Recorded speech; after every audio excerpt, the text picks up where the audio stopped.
So all of these senses are going to be sort of, becoming specialized fields of AI where they can simulate human senses. And then on top of that, we are going to see more specific AI for specific industries. So there's going to be AI for finance. There's going to be AI for medicine.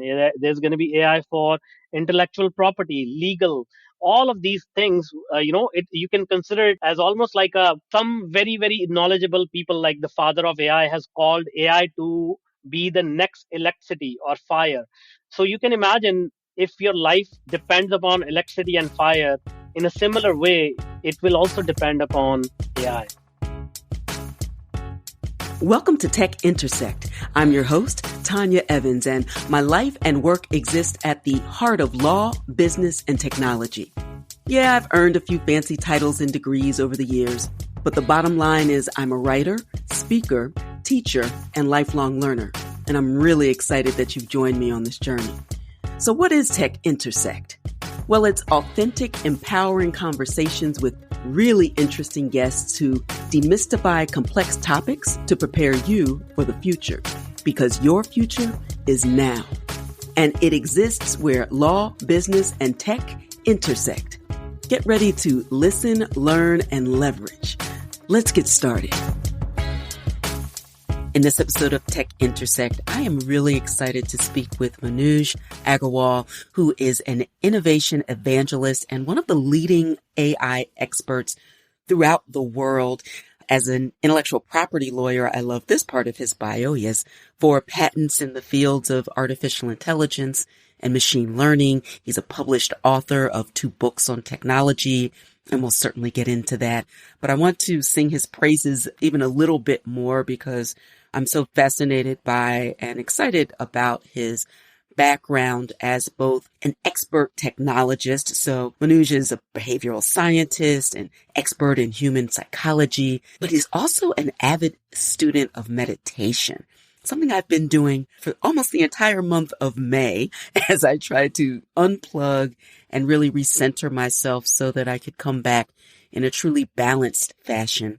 I find that challenging at times to find in the tech or finance or legal spaces. And so I'm always really excited to speak to someone like Manuj, who's also as passionate about meditative practices and education and sharing his knowledge with others as I am. In fact, he currently teaches almost 200,000, maybe 200,000 by this point. He'll tell us students. He's a passionate mentor and coach for entrepreneurs and startup founders.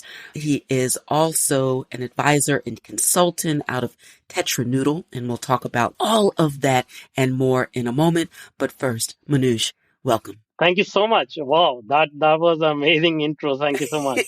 Well, I'm available to go on the road with you all around. And, as you're talking about bootstrapping your dreams and all of that great stuff. But you are a unicorn in the sense of really managing so many or disparate areas if we look kind of intellectually at them. And you've managed to bring them all together. So I'd really love, before we get in kind of the meat of our conversation around artificial intelligence, how you became this beautiful human and how you came to do the work that you do, particularly as you achieve balance. Yeah, life has a funny way to teach the lessons that it wants you to learn. And most of what I do now, it has been a result of sort of some deep experiences, some painful experiences. And when human beings, we experience pain, we always are motivated to find relief from that pain. And that sort of led me down the journey of meditation, understanding the human mind, understanding psychology, neuroscience. And then as I was going through that journey, of course, my background is hardcore technology, artificial intelligence, and other technologies like blockchain. And I started seeing how our psyche, our human psychology, and our mind intersects with technologies like artificial intelligence, and how we can leverage these technologies to really unlock the hidden human potential. And so I will say, like, a combination of my background, combination of my personal experiences, and my curiosity to find solutions to some of the most common problems, if you will, or Hmm. things that people suffer from. And I suffered from that my whole life, like not realizing my power, not realizing the potential I had to make the kind of impact I'm making now. And then, just realizing that a lot of people don't even realize it until even they are gone. Right. So, what if we could unlock that potential for these people earlier on in life? What kind of world will they create? Absolutely. That makes a lot of sense to me. And I actually think there are more commonalities, similarities, and maybe the better word is synergies between technology and just the quest for knowledge, for Mm, ways to leverage data and the integration of data, the extrapolation of data. We are mm, this supercomputer as human beings that are mm, not even fully tapping into the power that we have in our own brains and our own bodies. And mm, on one hand, you and I spend a lot of time focusing on what are the new potentials to make things better, faster, cheaper, mm, make the world a better mm, place. But so mm, many people are also suffering from a sense of disconnection by the very technologies that we are leaning into. I'm wondering your mm. thoughts about that. The idea is that we are always in a flux in terms of technological advancement. So I remember when I was growing up, my parents used to always worry about me spending too much time watching TV or TV shows or playing video games on TV. And before that, they used to tell me, my parents used to tell me that their parents used to be worried about them listening to the radio. And then before that, I'm guessing, like, reading the newspaper or what have you. So I think as technology advances, what happens is human experience changes, and as the older generation tries to sort of reconcile our experience with what the new generation is doing, there's always a catch up to do. So that's one aspect of just the human nature, how it expresses itself. The Hmm. second thing is that now with technologies like AI and virtual reality and augmented reality, I think we are approaching an era where the physical contact and the virtual contact is going to merge Mm, in many ways. Like, think about it this way, right? Like, we are recording this interview sitting thousands of miles across, and this would have not been possible even maybe 20 years ago, right. right? So we are already enhancing the experience in one way. And now let's say if we take up on if we do, like, I will really welcome you to come with me on the road show and experience talking to people about AI. When we meet, that virtual experience that we are having right now will be transferred into a physical experience, Right. right? And vice versa. So the idea is that we need to have a little bit of patience as technology unfolds. But I believe we are approaching almost like those of us who are science fiction fans. In Star Wars, in Star Trek, all of these places, all of these shows and TV series, you may have seen how telepathy works, how people are able to converse with each other through their 3D avatars. And so, in that scenario, and it's not far from reality even today. Right. So, those kind of experiences will bring us together and let us have that contact that we all yearn for. Now, the artificial or the virtual contact or connection may not be as authentic. It may take us maybe 80% there or 90% there, but nevertheless, I think technology is here to help us build that connection. Even though from the outside, as we are going through this transition, it may feel like, oh, we are losing connection. But I firmly believe overall it is the world is getting smaller. We are Hmm. coming together. That's a powerful awareness, and I believe that as well. And it seems that with each advancement, when I think of starting at agriculture, for example, and moving to the industrial age, there was a wide span of time between those eras. And then from industrial to internet and all of the different iterations, we are living through the latest iterations as I think of greater decentralization, but moving from digital and internet to where we are now, it seems like the distance between evolution and revolutionary shifts in the way that we work and travel and connect, the way that we play, the way that we learn, the periods of time seem to be getting shorter and shorter and shorter. I describe it a bit as like birth pangs, right? And we're getting closer Mm-hmm. and closer to something, whatever it is quite fascinating. But I feel that we all need to better understand what artificial intelligence is, the different types. People have trouble with some of the nomenclature, right? There's a lot of Mm-hmm. terms and terminology, machine learning. So let's start there and start to unpack this at a very basic level for our listeners. And the most obvious question is, what is artificial intelligence? Which probably could take 20 years, but if we could do it in a few minutes, and then we'll expand from there. Our human mind is basically a pattern recognition machine. So even as we grow up, we say we teach ourselves by just experiencing the world around us. So let's take an example of a 10-year-old kid. That 10-year-old kid, if he or she touches the stove, hot stove, their mind recognizes the pattern and says, okay, I should not touch the stove again because it hurts. So there's only one data point that is needed for our mind to learn something. But now let's make the situation a little bit more complicated, where that child is in the middle of Antarctica. It is very cold out there. The child is wearing resistant gloves, and the wind is blowing, and now the child touches the hot stove. In their experience now, it will actually feel pleasant, not hot. Mm, So now the child's mind has gotten more information about a more complex situation where there are multiple variables like the temperature, the heat resistant gloves, all of these things combined. Now the mind learns that there is yet another situation which can lead to a new conclusion that it is okay. In fact, it is more pleasant to touch the hot stove in these conditions. mm-hmm, Now, if we extrapolate it to larger problems like predicting the weather or finding cure for cancer or finding a solution for climate change, there are hundreds of thousands or millions of variables in that equation that the human mind is not able to wrap itself around it, right? right. So machines have the power to ingest millions of data points, a lot of data, and they have the power to find very minute patterns in that data.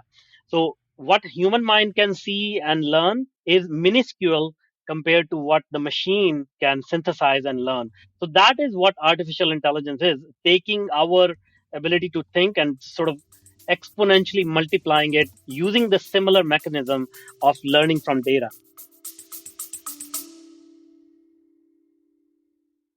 You love listening to podcasts, but have you ever thought about starting your own podcast? Maybe you want to build a brand, grow your business, or are looking for an excuse to talk about your favorite hobby. Whatever your reason for making a podcast, Buzzsprout is the place to start.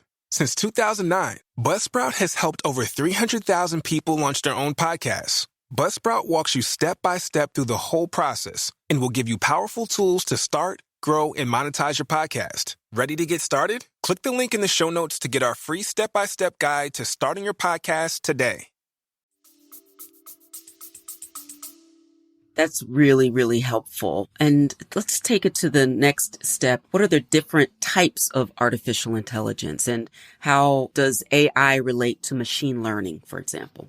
See, artificial intelligence has been around for decades. It started like in the 70s, and over the period of time, people have called it many, many different names. Mm, So now you can imagine wherever human senses are involved, wherever we are looking for patterns, those areas will sort of have specialized AI technologies. For example, computer vision is a field of AI which helps the AI see what humans can see. mm, There are auditory algorithms which can produce sound or even listen to sound. Now the rage is all about generative AI, which right. is able to take your normal language, English language, and convert it into meaningful images, videos. So I'm actually sitting on a board of AI company which can listen to your cough through a mobile phone, and it can detect whether you have COVID or not.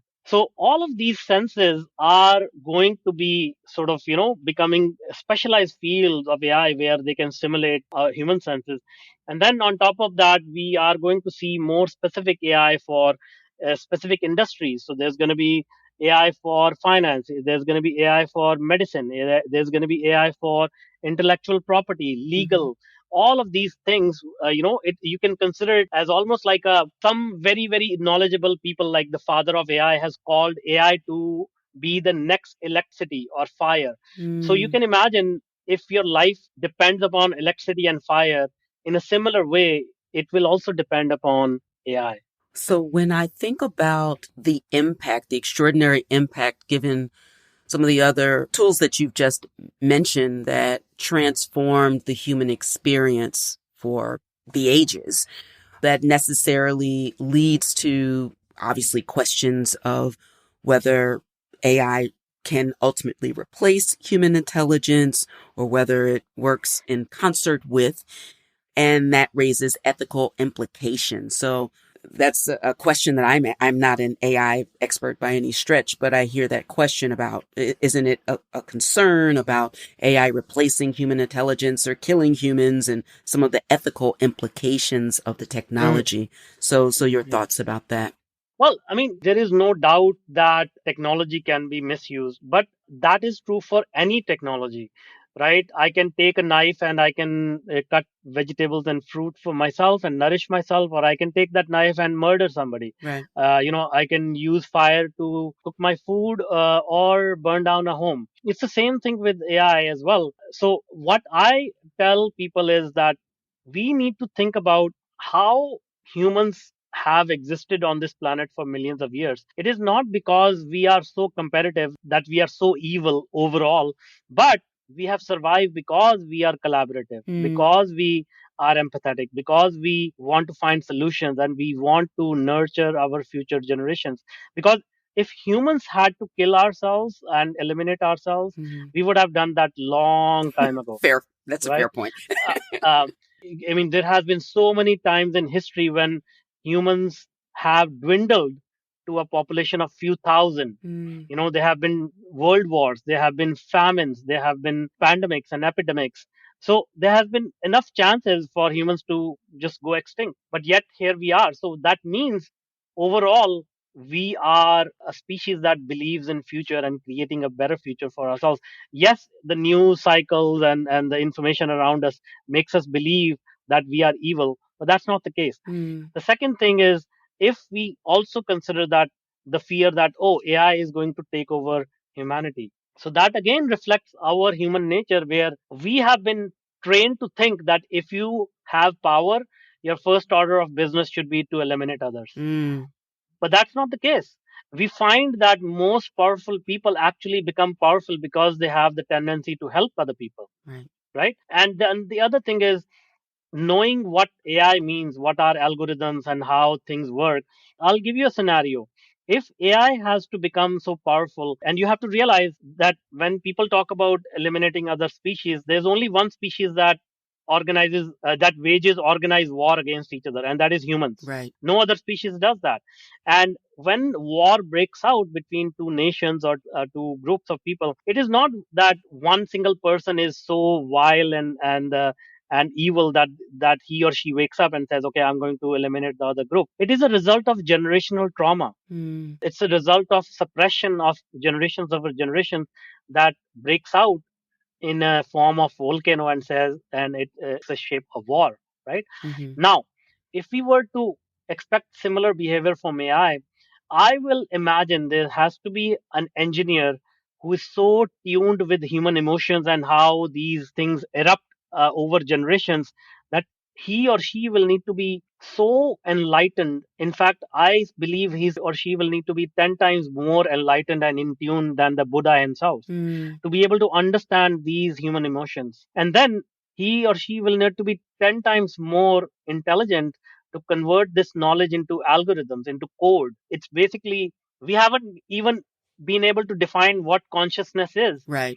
And yet we need to program it and then plant it into AI. And then you will have to be 10 times more evil than Hitler to Right. say that, okay, I have developed this technology, now let me plant it into AI and let it do its my bidding. So all of these things combined, you have to really understand, how far we are from the reality and imagination, which stems from our fear of the unknown. Hi, I'm Dr. Tanya M. Evans, author of Digital Money Demystified. And I want to let you know that to stay on the leading edge of any opportunity, especially investing, you have to empower yourself with the tools and resources needed to keep your knowledge and skills current. And if you're relying on last year's information or even last month's, look, you're already behind. Sure, you can try to figure this out on your own at YouTube University. The problem is, it's difficult to separate fact from fiction with so many carnival barkers banking on your inexperience. And of course, there are the naysayers, usually from legacy finance, banking on your fear, while they quietly help their high net worth clients to invest. All of it muddies the waters when all you want to know is how to get in safely, legally, and confidently so you're not left behind.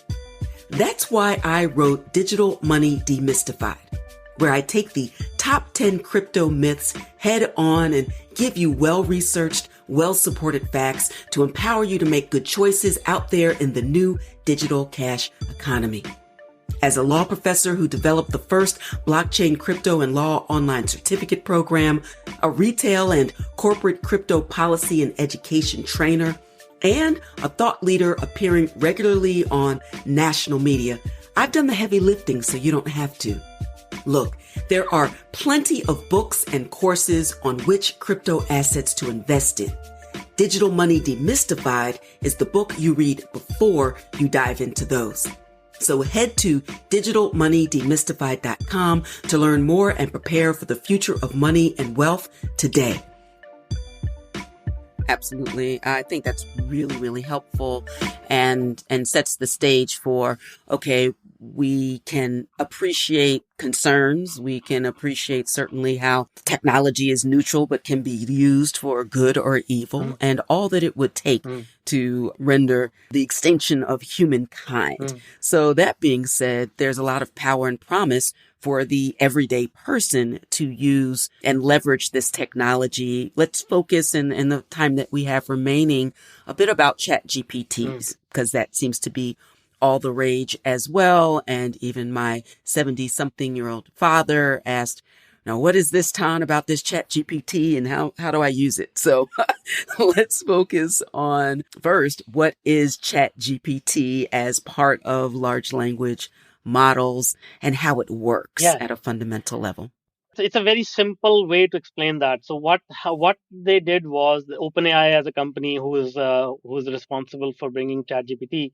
What they did was they ingested all the human written knowledge that has been written throughout human existence, and then what they did was they learned how humans write by learning what word comes after what phrase. Like, so when we teach a kid, we start with alphabet, right? So we say ABC, Right. and then we say, okay, put two alphabets together and it makes a word.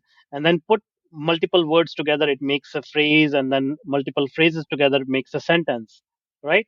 That's how we teach Mm-hmm. humans. And the same methodology has been applied in learning what word comes after what phrase.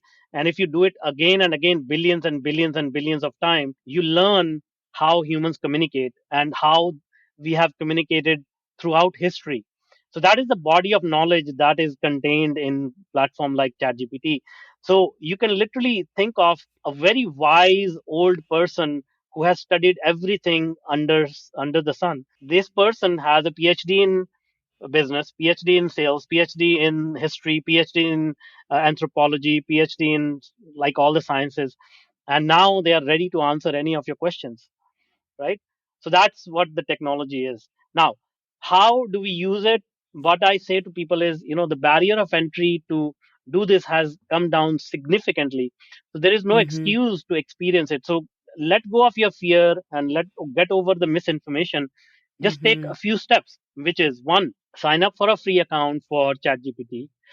Then start to interact with it as this super intelligent human being. Don't consider it Mm-hmm. as technology, but think of it as talking to an intelligent human being.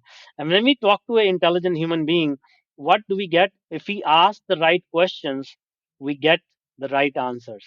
Okay. And Mm. as human beings, again, our education system has not taught us how to ask the right questions. So using ChatGPT become better at asking right questions. Okay, Mm. so that's one thing. And interact with it in such a way that how you will interact with a human being. Like, ask it to argue with you, ask it to point out your blind spots, ask it to be your devil's advocate, because as humans we cannot do that with other humans because we are afraid of judgment. But when you work with Mhm. this technology, there is no fear of judgment. So that expands your mind beyond anything else that I have experienced. The second thing which I encourage people to do is start getting better at telling stories, because stories are what connect us as human beings. They pack the emotional punch. But again, we are not really good at telling stories. So if you use ChatGPT to ask better questions, tell better stories, you will experience a profound change in your mind and how you think. And within few days, you will realize the power, that you have in front of you. I've enjoyed interacting and asking questions, follow up questions.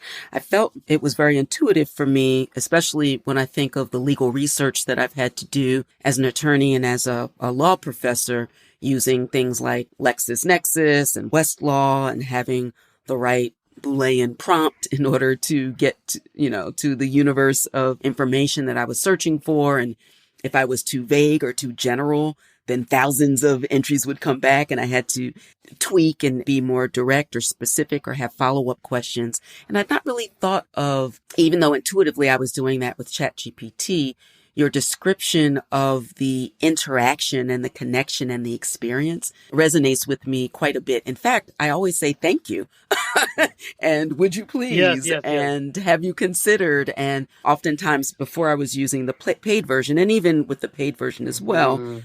I'll ask for some type of framework or summary and then see incorrect information. And I'll follow up and say, actually, Yeah, blah, blah, blah, blah, yeah, blah. yeah. And it said, oh, my apologies. Yeah, You're yeah, correct. yeah, Right. exactly, exactly. Yeah, yeah. Don't treat it as a know it all, because it does have gaps and it does make up things. Just like humans, just like us humans, we make up things all the time, right? Right. So treat it like that. And then, if you're interested, let me give you one more practical thing, which is very very fun to do. And this, everybody can try it. So let's say you want to achieve a certain goal in the next 30 days. So let's and it shouldn't be like a very big goal.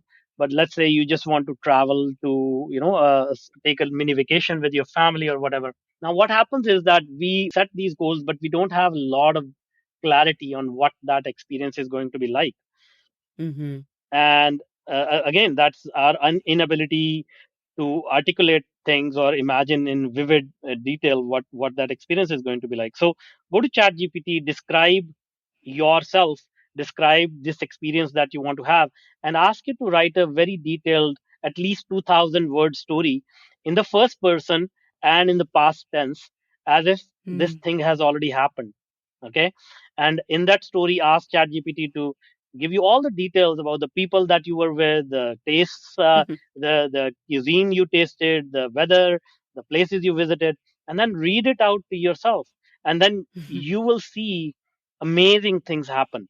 Your mind is going to go places. You're going to experience some of these things in real life, and you will start to experience what we call meditative effects. So Wow. yeah, so that's how powerful this technology is. And anybody who doubts, okay, this is evil technology or whatever, if they just Right. do this exercise for 7 days, just and I love to ask for feedback, and I love to ask, okay, what happened after 7 days. So people then realize, oh wow, this is not a technology, this is like actually a magic wand that we can use to, like, really expand our horizons. I am so excited to do this. Hmm. I am really, really excited. I know we can't see each other, but I'm smiling like, oh my gosh, I was using it just for business, but this can be an immersive meditative experience. And I'd not even thought of that. So thank you. And I encourage listeners, my favorite listeners, I encourage you to absolutely engage in this exercise and experience ChatGPT in that way as well.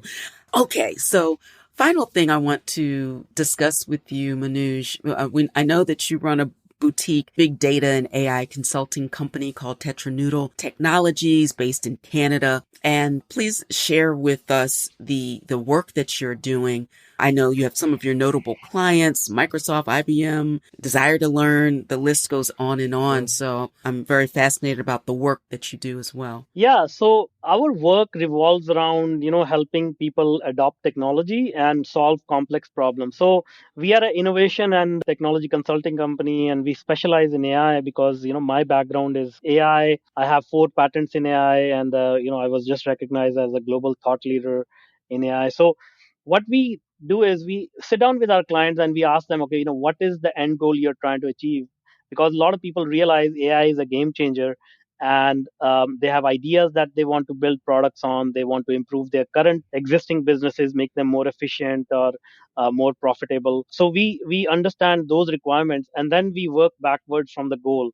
Because as Mm-hmm. technology, like we are, you can think of us as like chefs. Sometimes you go to a restaurant and they don't have a menu, and then they Yes. say, oh, okay, tell me what kind of flavors you like to experience, and I'll make something up for you, especially for you. So you can consider Mm-hmm. us that kind of a chef where we understand what people want, and then we work backwards, doing the research on technology, putting together a team, or anything in between to get them the results that they're looking for, whether that's professional growth, personal growth. Because also, as I said earlier, like, my work doesn't only focus on technology, but also the impact that it can have on the human condition. Right. And honestly, like once we go deep into it, professional success is nothing else but a expression of how we feel inside. So we work at very, very deep levels with these technologies to really help people achieve their dream life. That's brilliant. That's really, really exciting. And I think that adds extraordinary value, not only to folks and businesses that with whom you're working, but then they go on to continue to build and continue to really advance humanity, Mhm. which when we think as a matter of creativity and innovative steps, that's the whole point, right? To make humankind better. And so I'm really excited about your contribution to enable others to do that as well. And I see that you also have an outstanding podcast. It is until we had this conversation, it was not in my podcast app. After this, it absolutely will be. Mhm. I see that it has been ranked as one of the top 100 globally. And we're talking like with Tony Robbins, Gary Vee, Tim Ferriss, and the like. Talk a bit about what bootstrapping your dreams is. So my story is that I used to work in a factory for $2 a day, and Mm, now I get to talk to people like you. I work with other thought leaders, Fortune 500 companies. So I have sort of reached this point with minimum to no resources, and that's the mm, process that I call bootstrapping. And we all have so many dreams, we have so many desires in life, and yet we shy away from going after those dreams, thinking, I don't have enough money, I don't have the education I need, I don't have the contacts. So the idea behind the podcast is to help people realize how much power they have, and how little resources people need to actually get what they want in life. And mm-hmm, so I bring on people who have had similar life experiences where they went from the bottom to the top, and sometimes back and forth. They went to the top, then to the bottom, then back to the top again. And so the idea is to help share these stories, to tell people that anything is possible as long as you really know how to create these goals and how to utilize the frameworks that are out there to achieve those goals. Is this a weekly show, daily show? Right now we release one episode per week, but Mm-hmm. it also varies. If we have sometimes we have very busy time, sometimes yeah. Absolutely. Yeah. You're speaking to, you're preaching to the choir, Exactly, sir. exactly. Yeah. Absolutely. Yeah. Well, this has been an outstanding conversation, and I'm excited for my listeners to hear more about you and your work. Certainly subscribe to Bootstrapping Your Dreams, the podcast. But Manuj, you also, because of your consulting work, have opportunities for folks to connect with you. So please share that information. Yeah, the easiest thing will be to find me on LinkedIn and let me know that you heard me on this podcast and what you're trying to do, what kind of goals do you have for your life, for your business, and absolutely it'll be a pleasure to discuss that and see how we can help accelerate people's goals and help them achieve the dream life they are looking for through technology. Outstanding. Well, Manuj Aggarwal, it's been an absolute pleasure. And my greatest dream right now is to return to Vancouver and do I think it was like the food truck walking experience where I had some of the best food in my entire life as I walked from food truck to food truck and got to see the beautiful city and experience the food and the amazing people. So that's the top of my list. Awesome. Well, next time you're here, you have to let me know because I love food myself. Yay. Excellent. The foodie in me honors the foodie in you, sir. Yeah. Thank you so much for joining us. Thank you so much for having me. Thanks. Thank you so much for listening to the Tech Intersect podcast. I hope you enjoyed this episode. If you love it, please tell the world. If not, go ahead and tell me. And in either case, drop a comment or ping me on social media at IPProfEvans with the hashtag TechIntersect. And finally, a quick reminder on digital safety. There are a lot of scammers out there impersonating me and others, and I need your help. Now hear this, and remember, I will never slide into your DMs to say peace and blessings or hey, and I will never reach out to solicit your time or your money on social media like ever. I'm not a trader. I am an educator and an attorney licensed in 4 states. Thank you very much. I'm here to inform, inspire, and empower. No cap and definitely no Forex. So be careful, make good choices, and remember, I developed an entire free masterclass about the topic of digital safety in the crypto space. So check out secureyourcryptobag.com for more information. That's secureyourcryptobag.com. All right, that's all for this episode. Until next time, continue to shine.